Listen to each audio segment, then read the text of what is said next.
તો નમસ્તે દોસ્તો, જય સ્વામિનારાયણ। શિયાળાની ઠંડીમાં મરચાં ખૂબ જ સરસ મળતા હોય છે। તો આજે આપણે બનાવીશું વઢવાની મરચાં કેવી રીતે આથવા। તો તેની માટે મેં અહીંયા ફ્રેશ મરચાં 100 ગ્રામ લીધા છે।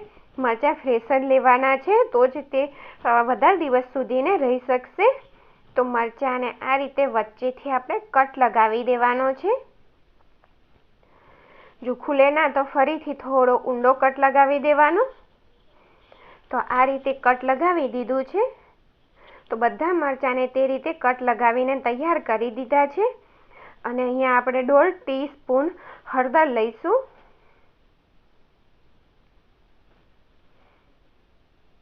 જે આપણે મરચાંની અંદર ભરવાનું છે, અને 1 ટેબલસ્પૂન મીઠું। આ બંને વસ્તુને મિક્સ કરી દેવાની સરસ રીતે। એ મિક્સ થઈ જાય એટલે મરચાંની અંદર આપણે તેને સ્ટફ કરવાનું છે, એટલે કે ભરી લેવાનું છે। આ રીતે મરચું થોડું ધીરે રહીને તમારે મરચાંને ખોલવાનું, તૂટી ના જાય તે કાળજી રાખજો। અને આ રીતે થોડું મીઠું અને હળદર લઈ અને ભરી દેવાનું। તો તમને બીજું મરચું પણ તે જ રીતે ભરી અને બતાવું છું।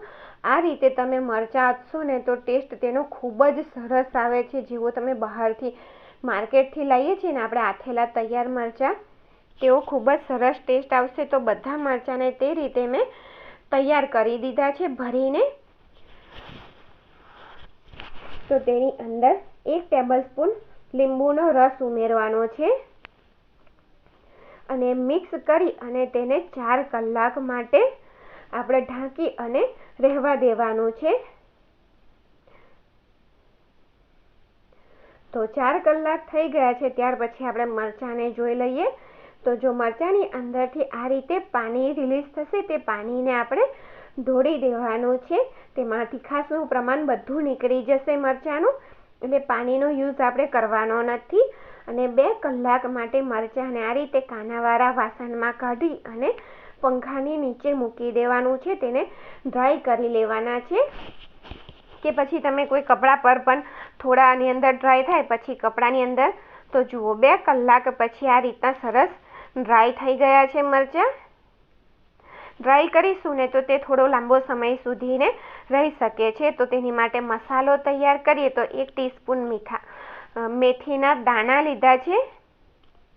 અહીંયા મેથીના કુરિયા હશે તો પણ ચાલશે, અને 1 ટેબલસ્પૂન રાઈના કુરિયા લીધા છે। અહીંયા મેથીના કુરિયા મારી જોડે નહોતા, તો મેં આખી જ મેથી લઈ લીધી છે। અને 1 ટીસ્પૂન વલિયાળીથી તેનો ટેસ્ટ ખૂબ જ સરસ આવે છે। અને તેને પીસી લેવાનું, પલ્સ મોડ પર ચલાવી અને તેને સરસ પીસી લેવાનું। તો આપણો ડ્રાય પાવડર આ રીતનો તૈયાર થઈ જશે। તો જો મરચાંને મેં કાનાવાળા ટોપાની અંદરથી એક વાડકાની અંદર લઈ લીધા છે। તો તેની અંદર આપણે 1/2 ટીસ્પૂન જેટલી હળદર,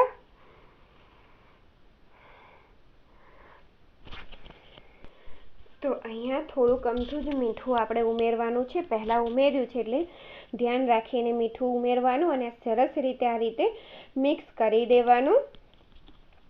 અને 1 લીંબુ આખું લીધું હતું, તેને વચ્ચેથી ફાચરો કર્યો, અને એ ફાચરાનો મેં અડધા લીંબુના 4 ભાગ કરી અને ઉમેરી દીધા છે।